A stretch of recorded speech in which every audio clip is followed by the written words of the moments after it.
Bismillahirrahmanirrahim. Assalamualaikum warahmatullahi wabarakatuh.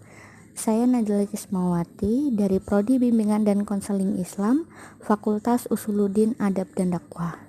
Saya akan mempresentasikan proposal penelitian yang berjudul Perbandingan Latar Belakang Self-Management dalam Mengatasi Pergaulan Bebas di Kecamatan Anggana.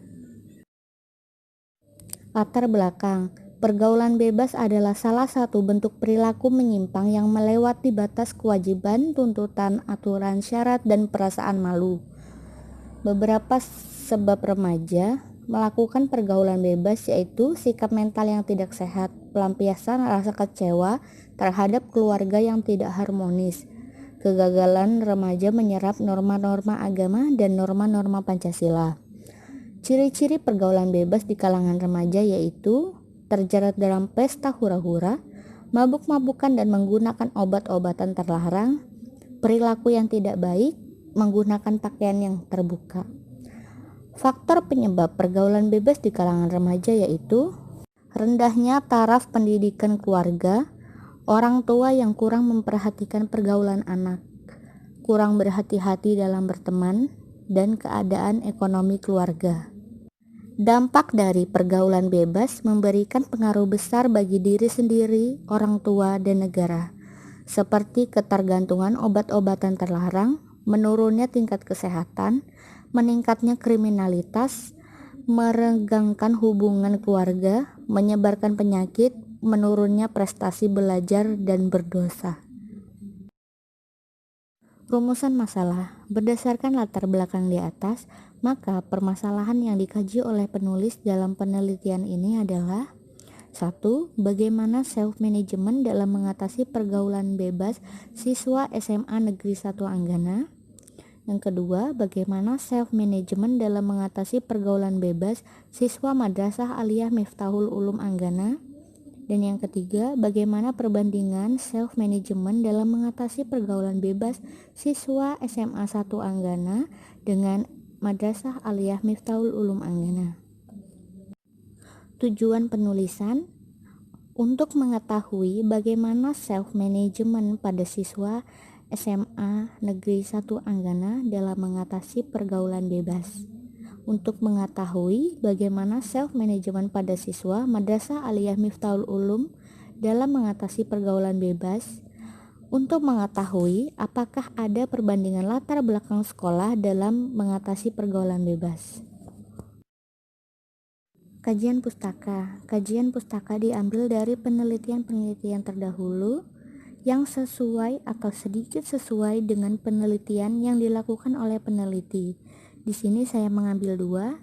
Yang pertama, Counseling Behavioristic Teknik Self-Management untuk mengatasi pergaulan bebas siswa kelas 11 SMK PGRI Mejobo Kudus tahun pengajaran 2018-2019. Yang kedua, mengatasi perilaku membolos melalui konseling individual menggunakan pendekatan behavior dengan teknik self-management pada siswa kelas 10 TKJ SMK Binan Nusantara Ungaran tahun ajaran 2012-2013. Metode penelitian. Di sini saya menggunakan metode penelitian kuantitatif. Penelitian kuantitatif adalah suatu proses menemukan pengetahuan yang menggunakan data berupa angka sebagai alat menganalisis keterangan mengenai apa yang ingin diketahui.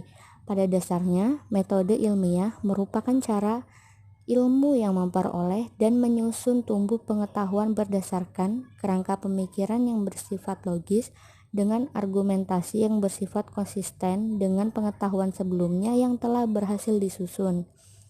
Yang kedua, menjabarkan hipotesis yang merupakan deduksi dari kerangka pemikiran tersebut.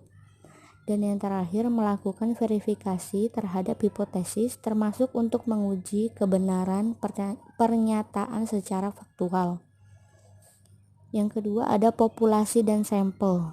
Populasi adalah wilayah generalisasi yang terdiri atas objek atau subjek yang mempunyai kualitas dan karakteristik tertentu. yang ditetapkan oleh peneliti untuk dipelajari dan kemudian ditarik kesimpulannya. Jadi, populasi bukan hanya orang, tapi juga objek dan benda-benda alam yang lain. Populasi juga bukan sekedar jumlah yang ada pada objek atau subjek yang dipelajari, tetapi meliputi karakteristik sifat yang memiliki subjek atau objek itu adalah penelitian sampel baru boleh dilaksanakan apabila keadaan subjek di dalam populasi benar-benar homogeni. Sampel adalah bagian atau jumlah dari karakteristik yang dimiliki oleh populasi tersebut. Bila populasi besar dan peneliti tidak mungkin mempelajari semua yang ada pada populasi, misal karena keterbatasan dana, tenaga dan waktu, maka peneliti akan mengambil sampel dari populasi itu. Apa yang dipelajari dari sampel itu, kesimpulannya akan dilakukan untuk populasi. Untuk itu, sampel yang diambil dari populasi harus betul-betul representatif. Kemudian ada sampling. Di sini saya menggunakan incidential sampling. Incident sampling merupakan teknik penentuan sampel secara kebetulan atau siapa saja yang kebetulan insidensial bertemu dengan peneliti yang dianggap cocok dengan karakteristik sampel yang yang ditentukan akan dijadikan sampel. Mengapa saya menggunakan incidential sampling ini? Karena memang pada saat ini kita belum bisa terjun langsung ke lapangan karena adanya pandemi COVID-19 yang membuat sekolah tutup. Saya menggunakan teknik ini dengan cara menyebar pertanyaan yang saya buat, lalu saya sebarkan kepada kontak siswa SMA dan madrasah aliyah yang ada di handphone saya. Lalu saya minta mereka menjawab dan menyebarkan pada siswa yang lain. Dengan begitu saya mendapat jawaban sebagai berikut. Jawaban siswa ada yang mendekatkan diri kepada Allah, memiliki prinsip diri untuk tidak ikut terjumus pergaulan bebas, mengikuti kegiatan yang positif, selektif dalam memilih teman, memperdalam ilmu agama seperti mengikuti majelis ilmu, bijak menggunakan sosial media. Di sini datanya sangat signifikan, yaitu para siswa madrasah aliyah dia lebih banyak menjawab tentang mendekatkan kepada Allah, lalu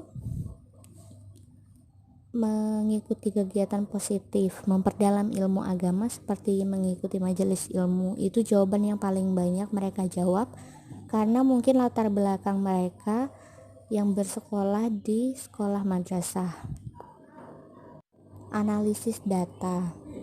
Menurut analisa saya di sini, ternyata latar belakang sekolah itu mempengaruhi jawaban dari sikap self-management para siswa di madrasah ataupun di sekolah negeri. Berdasarkan jawaban mereka, perbandingan yang cukup signifikan antara jawaban siswa SMA dengan siswa madrasah aliyah. Ternyata ada perbedaan latar belakang sekolah menunjukkan hasil yang sangat berbeda. Latar belakang sekolah mempengaruhi jawaban siswa dan manajemen diri dalam pergaulan bebas yang ada di Kecamatan Anggana. Baik, mungkin cukup sampai di sini pemaparan yang saya lakukan. Terima kasih banyak. Wassalamualaikum warahmatullahi wabarakatuh.